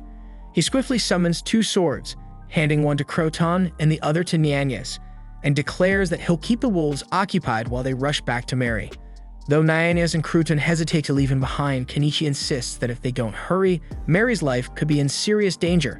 Without wasting a moment, Kenichi launches an attack on the black wolves using a volley of fireworks, chasing after them while Nyanas and Crouton try to make their escape. However, the wolves turn and give chase instead, and soon the group notices that the goons from earlier are lurking nearby, and even someone among them appears to be controlling the wolves. Just then, the bobcat's keen sense picks up their scent, and she rounds up everyone from their hiding spots. Kenichi then spots a dropped flute, one that belongs to the dogman, and realizes that this creature is the one controlling the black wolves. So Kenichi urgently orders Nyanas and Crouton to get out while they still can, and they promptly make their escape. The dogman then scrambles to retrieve his flute, trying to command the black wolves to pursue his targets, but Kenichi is convinced that the wolves won't be able to outrun a catman. Yet the wolves seem immune to the dogman's orders, their instincts alerting them to something ominous nearby. Suddenly, a massive shadowy beast emerges from the gloom and swiftly takes down the dogman. The goons scatter in terror, but Kenichi, ever the fool, sticks around to watch the carnage unfold. As the beast draws closer, Kenichi fires his crossbow at it. At that very moment, the bobcat leaps onto the beast to distract it, while Kenichi unleashes a barrage of firecrackers, 10 times his usual amount. The brainless beast surprisingly catches the fireworks in its gaping maw, and the explosions detonate inside, visibly weakening it. Not one to be outdone, Kenichi then summons his backhoe and charges at the beast from behind, delivering a crushing blow to its head that brings it down. Surveying the scene, he notices the dogman lying unconscious, and the scene then fades as Kenichi heads back to Crouton's house. Kenichi inquires about Mary and soon learns that the worst is over, and Crouton and his wife gratefully thank him for saving their daughter. Though Kenichi insists he's not one to go around playing the hero, he admits that it was a welcome change of pace. Later, he pulls Crouton aside outside the house and confides that earlier he had saved the dogman, extracting a promise from him never to harm Crouton or his family. The dogman agreed, though he warned that he couldn't control others who might bear a grudge against Crouton. Sensing the danger, Kenichi advises Crouton to relocate his family so they'll no longer be at risk. Crouton laments that he has nowhere else to go, and he even can't move to Dahlia, either because Zugara is linked to Bacopa. Sensing a solution, Kenichi mentions he has a lead, Paul's domain, which was formed recently. He even offers to write a letter of recommendation given his friendship with the Baron, and though Crouton is thrilled at the prospect, he asks for time to consider the decision. Kenichi understands that abandoning one's homeland requires a certain resolve. The next day, when Kenichi returns home, Miley is furious that she wasn't included in such a fun adventure. Kenichi explains that he simply didn't have the time to bring her along, and he also needed someone to watch over Anemone. Miley eventually accepts his explanation, and Anemone expresses heartfelt gratitude for Mary's rescue. A few days later, Crouton and Nyanas depart the city, heading towards Paul's barony, while Crouton's wife and daughters remain behind because Mary is still unwell, and they plan to join him at the barony later. Later, Miley's sensitive nose picks up the scent of a dogman lurking near their house, the same one from earlier. He remarks that it's a relief that Crouton has left, recalling how he warned them that many still harbored grudges against Crouton, but now they needn't worry since he has taken care of those troublemakers. Although Miley remains distrustful of anything a Dodman might say, but the Dodman insists that his loyalty is not to be taken lightly before taking his leave. When Kenichi asks if he's off somewhere, the Dodman reveals that he can no longer live in this city. Later, we see Kenichi at the guild where he has arranged for the beast from earlier to be butchered. The local butcher is astonished to see him arriving with a tusk bear and Tao and asks how the hell you managed to take down something so enormous, which Kenichi says that it's just mere luck. Kenichi then instructs the local butcher to have the meat and the embedded magic stone scooped out because he will sell off the remaining parts. The butcher sets to work immediately, though he warns that it will take until evening to complete the task. With nothing else to do, Kenichi decides to head home for a short break. As he passes by a particular hotel, a sudden chill runs down his spine, so he wonders if someone might be discussing him. Inside the hotel, a familiar face can be seen searching for someone, adding to his unease. Later back at his house, Kenichi fires up his magical contraption to produce biodiesel. He accomplishes this effortlessly and marvels that his production cost has dropped by a factor of 10. Testing the new oil in his generator, he's pleased to see that it runs smoothly. That evening, Kenichi decides to return to the city, informing Miley and Anemone that he'll spend the night there if it gets too late. He makes a beeline for the old lady's shop, where the proprietor informs him that the registration for the grimoire is complete and hands it over. Kenichi notices that the grimoire has a magic stone embedded in its cover. The old lady explains that this stone is integral. The incantation recorded within the book is linked to it, and without the stone, the spell will never activate. Understanding its importance, Kenichi hopes that this purchase will be as valuable as the magical tool he acquired earlier. The scene then shifts to Kenichi collecting the processed meat and the magic stone from the tusk bear. At the counter, the butcher informs him that he may now collect his payment for the materials sold. As the receptionist hands him the money, Kenichi shamelessly glances at her massive melon, an action that clearly makes her uncomfortable. Next, we see him on his way back home when he suddenly gets another chill, thinking he should hurry back before catching a damn cold. But then out of nowhere, someone grabs his sleeve and tells him that she finally caught him. Looking back, he finds Primula and asks her what the hell she's doing here. She wraps him in a tight hug and scolds him for vanishing so abruptly. So he says that if he hadn't, disappearance might have jeopardized her company if the nobles had captured him, but she shrugs, saying it's up to them whether it's a problem or not. Noticing the growing scene, Kenichi tells her they need to talk somewhere more private. Primula insists he follows her to her hotel, and the scene shifts to them chatting quietly in the hotel cafeteria. She recounts how the drazing he once showed them ended up earning her family their name, and she goes on about all the other ways he's helped her and her family. Kenichi, however, downplays his own role, insisting that her family was a big help to him. She then reminds him that he even rescued her from bandits, and he pleads with her to calm down, reminding her that he'd heard rumors she was about to marry Paul. Primula laughs it off, admitting that while there was talk of it, she ultimately turned him down. Kenichi admits he thought such a union might have been perfect, but before the conversation can go further, Primula changes the subject. She mentions that both Anaman and the old mage were upset with him for disappearing without a proper goodbye. He confesses that he did feel guilty about leaving abruptly, but he never wanted to cause trouble. Yet she insists he wasn't causing any trouble at all. Accepting this, he suggests that she should head home now that she's reassured him, but Primula stubbornly refuses to leave without him. But Kenichi has no plans of returning soon, so she decides to stick around with him. Kenichi then asks how she managed to figure out he was in this city. Primula explains that she's been diligently checking with the guild to see if he registered in any other city, and one day she discovered that he had indeed enrolled in the local guild in this city. So without wasting a moment, she hopped into a carriage and rushed here. Finally, she boldly asks him to make a woman out of her tonight, a request that leaves him uncertain. But she insists, so Kenichi knows better than to refuse a hot lady's insistence, and he finally agrees. The scene then shifts to Primula's room, where Primula wastes no time disrobing, and soon enough she and Kenichi share a very intimate moment. The next day, when Kenichi returns to his mansion, Miley and Anemone are taken aback to see him accompanied by a woman, only to realize that it's Mallow's daughter. Primula is visibly upset that Kenichi left her behind, but he brought both Anemone and Miley along. Kenichi says that he didn't plan to bring Miley, she simply followed his scent, and he couldn't leave Anemone alone since she's just a child. Clearly, Anemone isn't happy seeing Kenichi and Primula grow closer, and soon both she and Miley start vying for his attention. Anemone then blurts out a question, asking Kenichi if she's going to stay with him from now on, worried that it will make their house feel too cramped. This sparks a rivalry between her and Primula. Kenichi urges them to get along, and although Anemone hopes he won't bring more people into the mix, he hesitantly agrees. Then Primula notices Vel and is surprised to see that Kenichi brought the bobcat along, even though she expected him to bring her instead. Kenichi explains that Vel followed him too. Later, everyone argues over who gets to sleep closest to Kenichi, and he eventually puts the squabble aside to take a bath, remarking that he even bought an extra tub now that their little family has grown. We then see Kenichi bathing in one tub, while Mayuri and Anemone share another. However, Anemone insists on joining Kenichi in his tub, though he's unsure at first he can't really stop her, and they end up bathing together. Primula eventually comes to join them as well, but she feels too shy about sharing the bath with everyone. Kenichi tells her she can have a private bath later, but she becomes frightened of bathing alone at night and opts to join Mayuri instead. After their bath, Kenichi attempts to cast the fireball spell from the grimoire he acquired, only to have it fizzle out. Disappointed and thinking he has no power, he's about to give up when suddenly Anemone just for fun recites the spell. And to everyone's astonishment, a fireball erupts right in the middle of the house, leaving everyone utterly astonished. Kenichi then quickly buys a fire extinguisher, and together with the girls they quickly put out the fire that had broken out.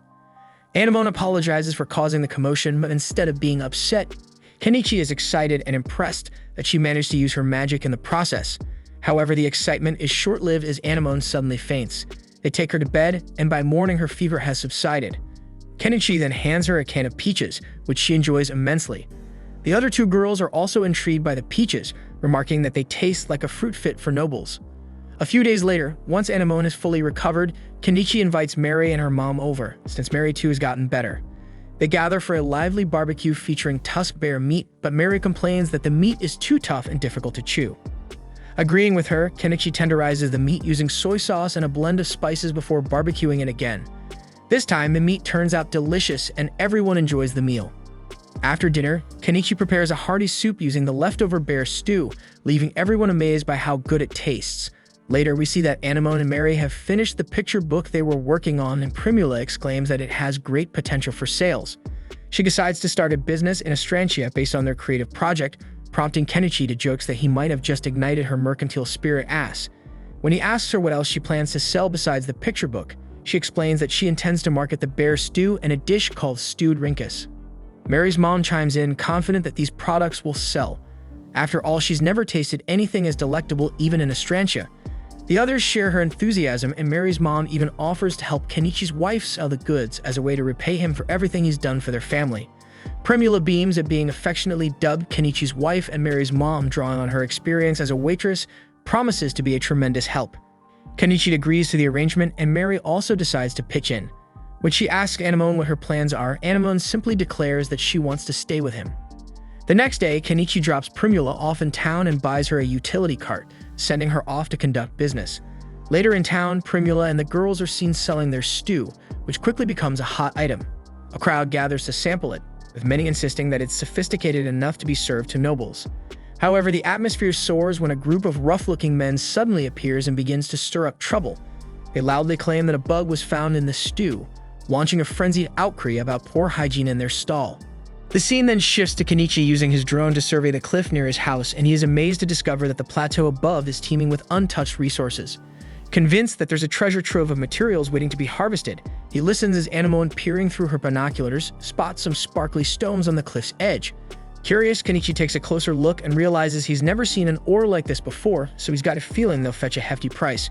Wondering how to mine them, he glances at the time and notes that it's already evening. Deciding to seize the opportunity, he heads back to town to pick up Primula.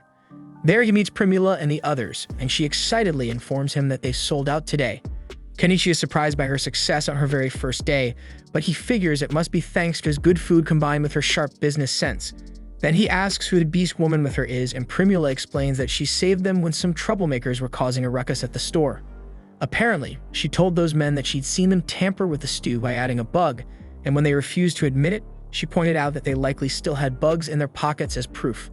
The ruffians were so taken aback by her knowledge that they left, realizing they couldn't win the argument. Primula then mentions that she's hired the beast woman as a bodyguard. Kenichi thanks her for helping out, but the beast woman with a cheeky grin says the incident actually worked in her favor because Primula had rewarded her with a small silver coin just for giving a stern glare at the troublemakers. She considers the job an easy one and introduces herself as Nyamena, and Kenichi introduces himself in turn. Kenichi then heads back home, and there Mayuri and Anemone welcome him warmly, but they're surprised to see that he's brought another woman along. Kenichi explains that she's Primula's new bodyguard. So Mayuri is relieved to learn she is in yet another one of his conquests, and Kenichi adds that Naomina is only there because Primula wanted to treat her to dinner. The Bobcat then greets Kenichi at the door, and Naomina becomes shocked at the sight of Bobcat. Later that evening, Naomina sits down to dinner and gushes that the meal is fantastic, but she laments that it would be even better with a glass of wine. Kenichi obliges by handing her some, though he sheepishly admits it's the cheapest wine he could find in the store. Naomina marvels, declaring the place feels like paradise with such scrumptious food and wine. Not long after, Kenichi casually asks if she'd like to take a bath. Surprised and delighted that they even have one, Naomina nods, while Anemone volunteers to heat up the water using her fire magic. Kenichi watches with a trace of worry, wondering if it's safe for her to cast fire magic in rapid succession, but Primula reassures him that every use of magic only strengthens their abilities. Eventually, everyone settles into a long, relaxing soak in the tub, and later they dry off, feeling refreshed. Afterwards, Naomina admires the beds, confessing that she could live here forever, but Mayuri quickly objects, pointing out that the house is already cramped with the 4 of them. Later, Kenichi begins Anemone's classes, much to Naomina's surprise at seeing her study. Kenichi explains that learning to read, write, and do arithmetic will broaden her future opportunities. He adds that he's heard women have few options in this world, a fact that Naomina grimly acknowledges, noting that many are forced to sell themselves to survive. Kenichi then suggests that Anemone work with Primula to learn the ropes of business, but Anemone is adamant about pursuing magic and one day slaying dragons with him instead. Kenichi, however, is not keen on grand adventures.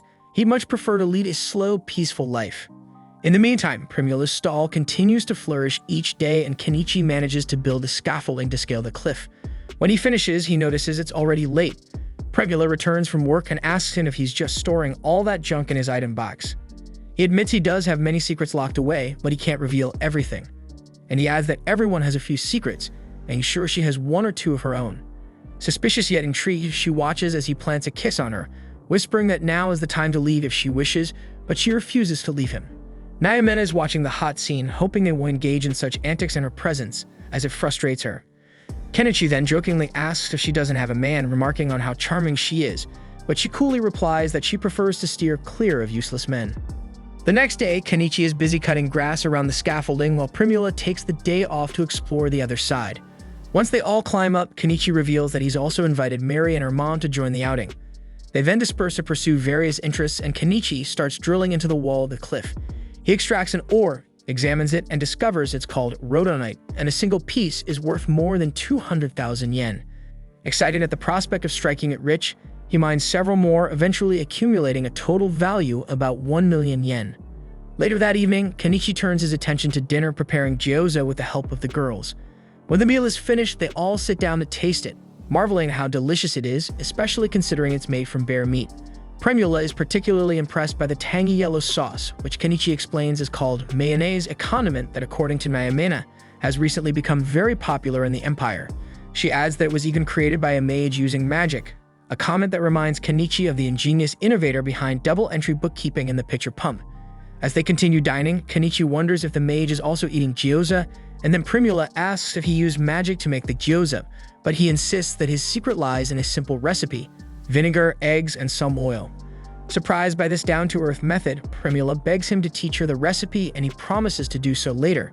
Soon, as they resume eating, Primula mentions that she'd love to sell the gyoza at her stall. Kenichi reminds her that it's a labor-intensive process, to which she retorts that she can always hire extra staff.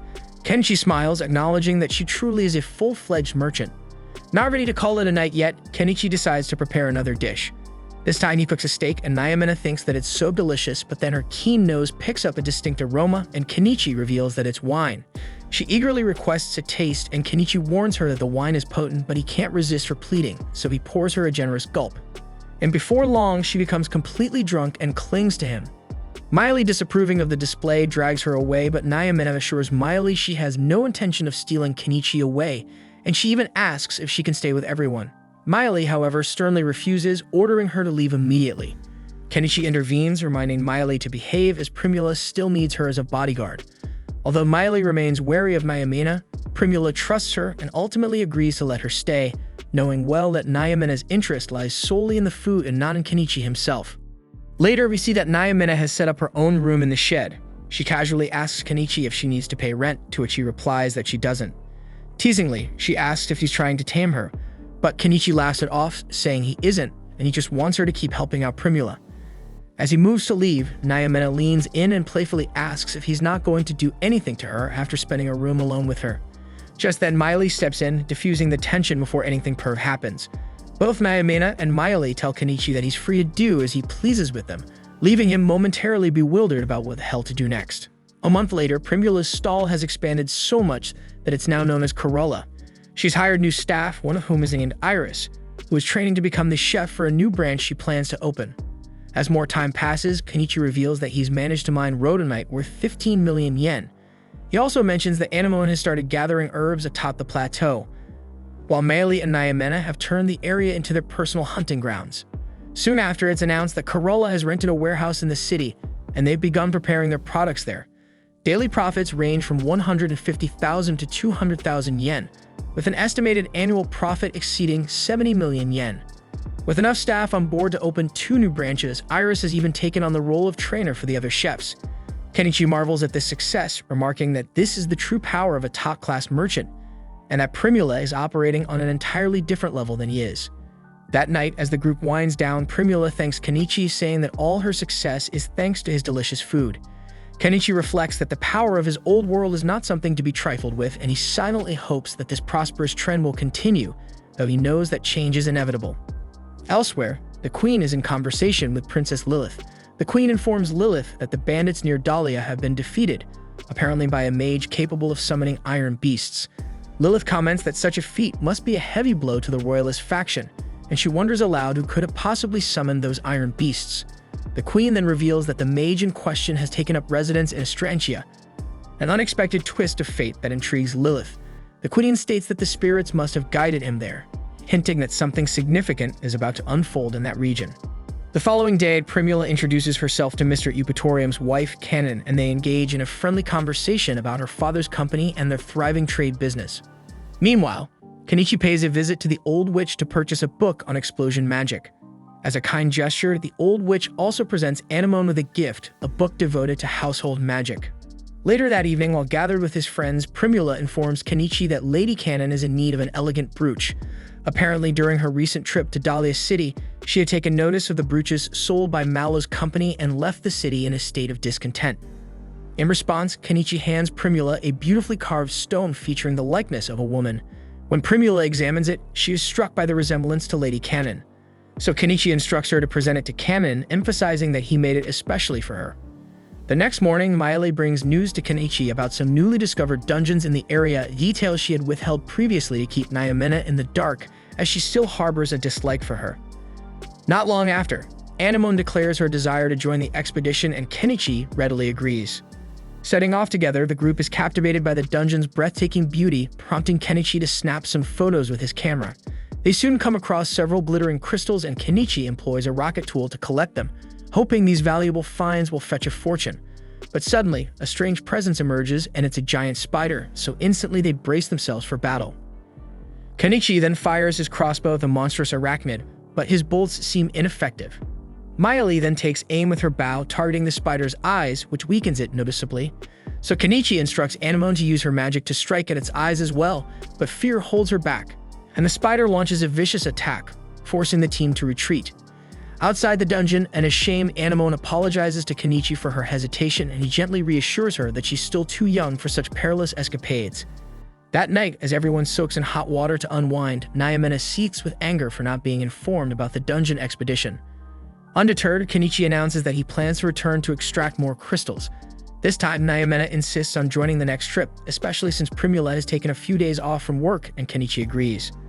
Later, in a quieter moment, Kenichi informs Anemone that he has finished recording the new spell book. Brimming with excitement, Anemone eagerly opens the book to read, but Kenichi quickly intervenes, advising her that she should continue her training first before diving into the contents of the book that will burn the whole house. The next morning, the group resumes their training before heading back into the dungeon. Kenichi picks up where he left off, meticulously collecting crystals along the way. Suddenly, the giant spider reappears, prompting the team to spring into action according to their carefully laid plan. The girls quickly hurl poison at the arachnid to disrupt its web spinning, while Anemone seizes the moment to launch a fiery fireball that incinerates it completely. With the threat vanquished, the group continues their exploration, until the spider reappears and another fierce battle erupts. Just as tensions rise, a second spider emerges, this time revealed to be a female. Kenichi deduces that the larger female is likely the nest guardian, remaining in her lair while the now-deceased male once roamed in search of food. Since she can no longer hunt, he figures that she will eventually perish from starvation. The group decides to leave, but the female spider blocks their exit. The girls again attempt to neutralize the threat by throwing poison, and Anemone casts a series of spells, but nothing seems to budge the relentless creature, which continues its assault without retreating. Thinking quickly, Kenichi devises a new strategy. He purchases a bulldozer. With Anemone at his side, he rides the machine straight at the spider. He swings the bulldozer's shovel with all his might, but the creature clings stubbornly to the metal and even begins climbing it. In a swift counter, Anemone unleashes a burst of magic to knock the spider off balance, giving Kenichi the opening he needs. He then delivers a final, crushing blow with the bulldozer's shovel, ending the creature's life once and for all. With the passage finally cleared, Kenichi gathers additional crystals before the team exits the dungeon. Back at home, the moment Primula catches sight of a spider, she screams in terror. The rest of the group rushes indoors, only to discover that Kenichi has brought back a spider egg. He explains that contrary to their fears, the egg is extremely useful, and when cooked, it is packed with vitamins and bestows great strength upon those who consume it. Skeptical yet curious, the girls sample the dish, and they are delighted by its rich, unique flavor. Primula then exclaims with excitement that the dish tastes just like cheese, and she explains that in the kingdom of Kaden, cheese is produced only in select regions, making it extremely expensive. And this revelation sparks an idea in her to start making and selling cheese as a lucrative venture. Kenichi chimes in, remarking that cheese making is actually quite straightforward because it only requires milk and apple cider vinegar. He then demonstrates by crafting a sample cheese for everyone to taste, and they all agree that it's absolutely delicious. Primula becomes eager to share her newfound passion and expresses her wish to teach Lady Canon the art of cheesemaking. However, Kenichi initially refuses, explaining that he doesn't want to deal with nobles. Noticing that there's more behind her insistence, he presses for details, and Primula confesses that just a few days earlier, the corrupt merchant Thugalum had been harassing her at her stall. Although Nyamena urged her to inform Kenichi, Primula begged her to keep it quiet. Immediately, Kenichi vows to protect Primula from the unscrupulous merchant. Yet Primula is determined to settle the matter on her own terms through savvy business tactics and convinces Kenichi to let her handle it. Relenting, he agrees that Primula should go ahead and even teach Lady Canon the cheesemaking process. The next morning, with Lady Canon's assistance, Thugalum receives a stern letter warning him to stay away from Primula's shop. And later we see Primula and the girls running their restaurant with infectious enthusiasm and success. In another twist, Queen Canon herself pays a visit to Kenichi's home. He welcomes her warmly, and she expresses admiration for his adventures, especially his tireless efforts to help the weak. Intrigued, Kenichi asks why she traveled all this way to see him. But before she can answer, the queen suddenly seems to fall ill, her face paling as she grows weak and dizzy, leaving everyone concerned about her well-being. But anyway, it turns out that everything was just an act on her part because she needed something from Kenichi. Essentially, her husband, Mr. Eupatorium, was tasked with building a canal through the kingdom. However, he's running dangerously behind schedule, and if the project isn't completed soon, his funding will be cut and his land might be seized. With 15 kilometers of the canal still left to construct and a deadline of 1 month looming, Lady Canon begs Kenichi to lend his assistance. She even offers him any reward he desires, even her body, but Kenichi firmly tells her that he's not interested in that shit. Disappointed by his refusal, Lady Canon isn't ready to give up just yet. She offers Kenichi a special grimoire called High Protection as his reward. Although Kenichi isn't entirely sure what High Protection entails, Nyamena explains that it's an extremely powerful spell capable of blocking any attack, a prospect that immediately piques his interest, especially since it could help protect Anemone. Convinced by this offer, Kenichi agrees to help her, but before any construction can commence, he needs funds. He asks Lady Canon to give him any unused furniture she might have, so that he can appraise it using his system and raise the necessary money. By the time he's finished, Kenichi earns about 120 million yen, and it's more than enough to cover the cost of employing his heavy machinery. Ready to begin, he loads everyone into his car and drives them to the construction site. Along the way, Lady Canon cheekily asks if he really doesn't want her body as a reward. Kenichi flatly refuses, which only infuriates her since she knows he has no qualms about sleeping with beast women, so she asks why he wouldn't sleep with her. Eventually, they arrive at the construction site, where Kenichi unexpectedly runs into Miley's brothers. While it's nice to see them again, Kenichi can't help but wonder why they're working on construction when they should have been set for life after receiving a huge payout for killing Shaga.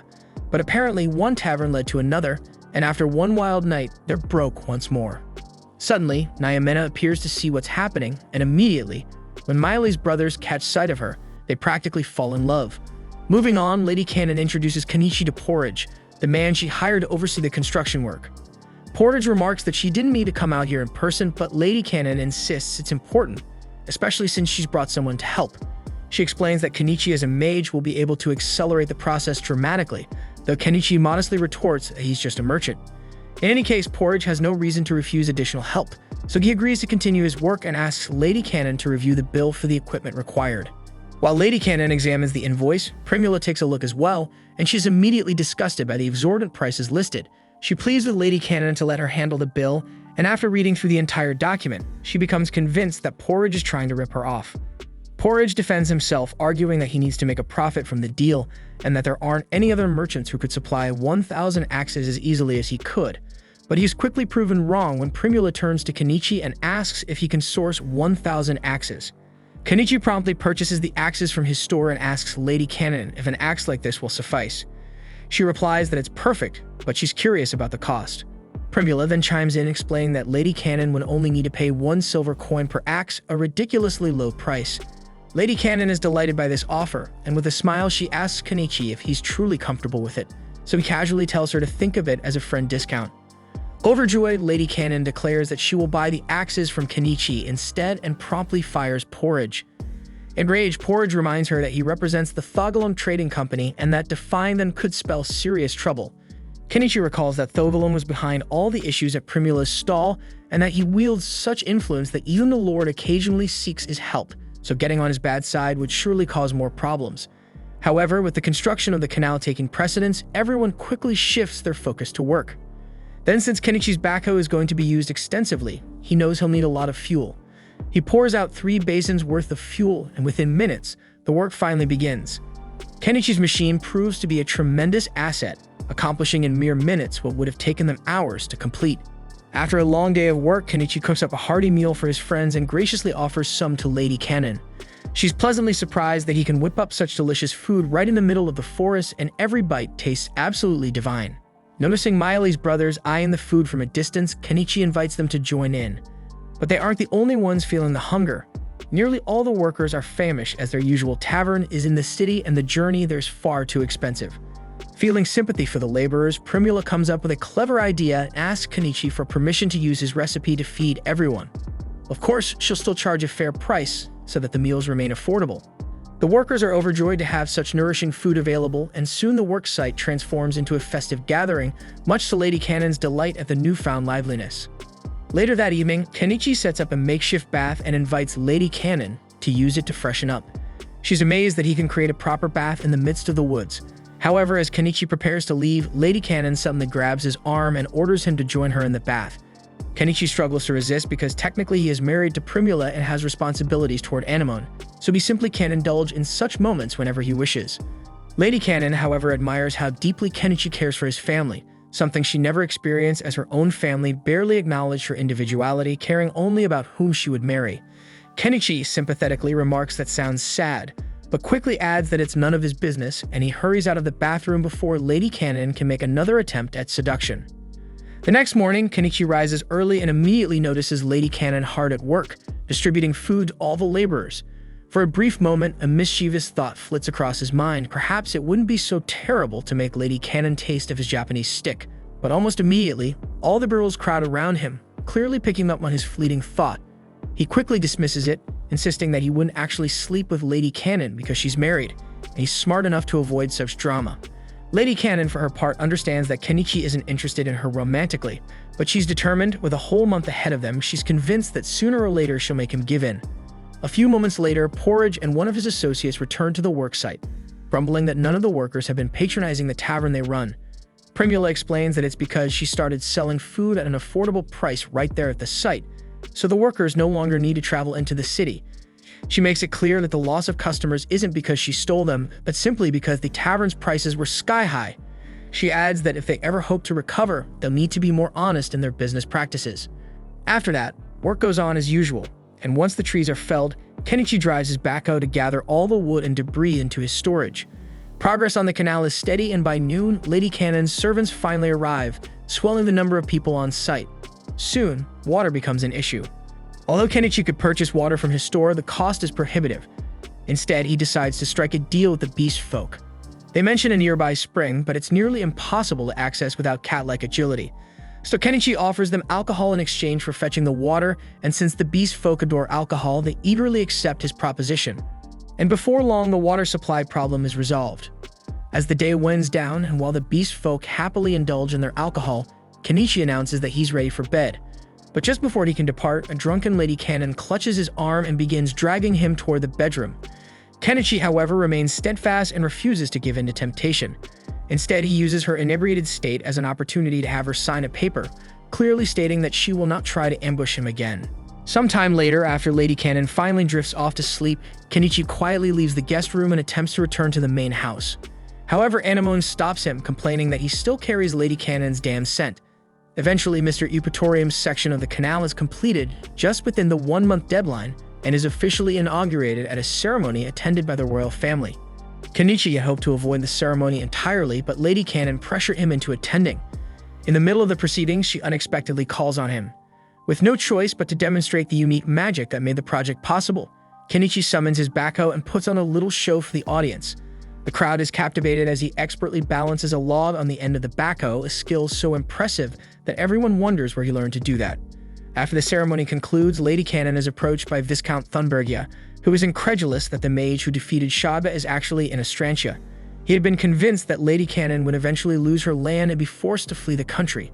Instead, she laughs in his face, joking that his remark is almost as funny as the excuse for the shaggy look and that Dan mustache on his face. Kenichi observes the exchange and assumes it's just another rivalry among nobles. However, Primula notices something unsettling. An old man is riding in Thunbergia's carriage, the same man who was stripped of his status in Dahlia when it was revealed that he had hired Shadba to kidnap Primula. The following day, Kenichi meets with Mr. Eupatorium, Lady Cannon's husband, who wants to personally thank him for all the assistance provided in completing the project. He admits that he hadn't put much effort into maintaining his territory before, but after nearly losing it due to the tight deadline, he's determined to turn over a new leaf. He also mentions that there's one more matter he wishes to discuss with Kenichi. He found one of the pictures Kenichi sold some time ago and is keen to learn how Kenichi created it. Kenichi then proceeds to demonstrate the entire printing process to Mr. Eupatorium, who listens with wide-eyed excitement, hanging on every word. But little does he know that he's being schooled by the very man who makes his wife crave his damn cucumber. After Kenichi finishes teaching him how to produce the pictures, their discussion resumes. Mr. Eupatorium then expresses his desire to hire Primula to manage Astrantia's finances. Primula is deeply grateful for the opportunity, but realizing it might be too much for her to handle alone, she asks Mr. Eupatorium if she can seek her father's support. Mr. Eupatorium, well aware of how influential Mallow from the Mallow Trading Company is over in Dahlia, would be more than happy to have such an excellent merchant work with him. Yet he hesitates because establishing a connection with one of Dahlia's most influential merchants might provoke Thogalum to act. Kenichi, having heard plenty about Thogalum lately, questions why Mr. Eupatorium doesn't just kick Thogalum out of Astrantia, since it's clear he isn't well liked. Embarrassed to admit it, Mr. Eupatorium confesses that with the current budget in Astrantia, they simply can't afford a night order. In a battle against Thogalum and his men, they'd inevitably lose. But then Lady Cannon steps in and tells her husband that they actually stand a good chance of winning thanks to Kenichi and his magical machine. After all, he's her friend. Though Kenichi isn't fond of getting entangled in troublesome matters, he agrees to help fight Thogalum, if it ever comes down to it, given the gravity of the situation. Later that evening, Kenichi and his team return to their original location, and he sets about restoring their house. They also secure the high-protection grimoire promised by Lady Cannon, paving the way for Anemone to soon begin her spell training. For now, though, everyone gathers to relax, taking a long, soothing bath under the stars. Thanks for watching. Subscribe to not miss the next part.